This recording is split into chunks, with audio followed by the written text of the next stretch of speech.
మీరు రాహుల్ గాంధీ గారిని ఎంత అవమానించినా రాహుల్ గాంధీ, ప్రియాంక గాంధీ. ఇది చరిత్ర. ఈ చరిత్రని ఎన్ని తరాలైనా ఎన్ని యుగాలైనా ఎవరు దీన్ని మార్చలేరు, మార్పలేరు. ప్రధానమంత్రిగా వస్తారు, పోతారు. ఎవరు? బీజేపీ కానీ ఇంకెవరైనా కానీ. చరిత్రను అయితే మీరు ఎంత కాల రాయాలనుకున్న కాల రాయలేరు.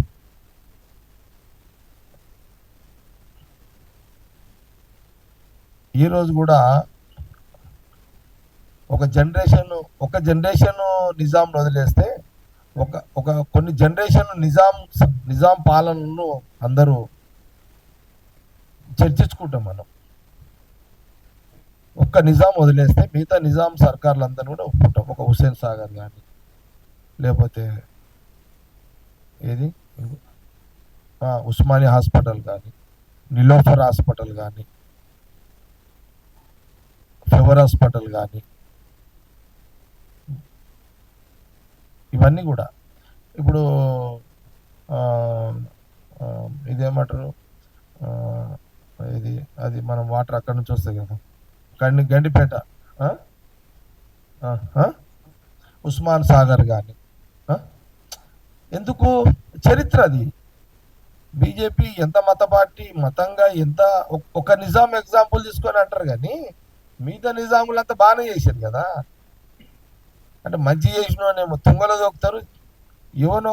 అంటే బీజేపీ ఎంతసేపు ప్రజలని ఎట్లా డైవర్ట్ చేయాలి, మిస్ప్రజెంట్ చేయాలి, వాళ్ళ చెడుని ఎట్లా ప్రజలకు వాళ్ళ మైండ్లో కూర్చునబెట్టాలి. పిల్లలు 18 నుంచి 25 ఏళ్ళు 30 ఏళ్ళకు వాళ్ళు కొంత యంగ్ ఉంటారు. వాళ్ళకు కొంత వాళ్ళు ఎమోషన్స్కి కనెక్ట్ అవుతారు. అలాంటి వాళ్ళని ఎట్లా కనెక్ట్ చేయాలి, వాళ్ళని ఎట్లా చెడగొట్టాలి, వాళ్ళని ఎట్లా వాడుకోవాలి, వాళ్ళకి ఏం చెప్తే కనెక్ట్ అవుతారు.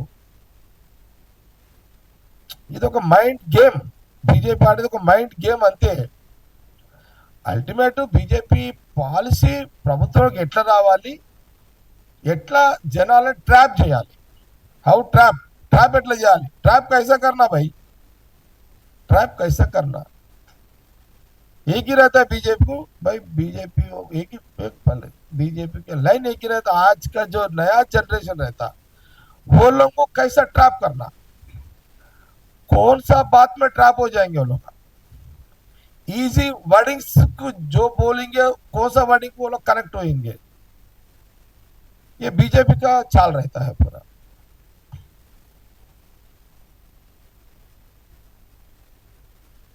मैं इसलिए बोला इससे पहले, राहुल गांधी जहां बैठे वही उनका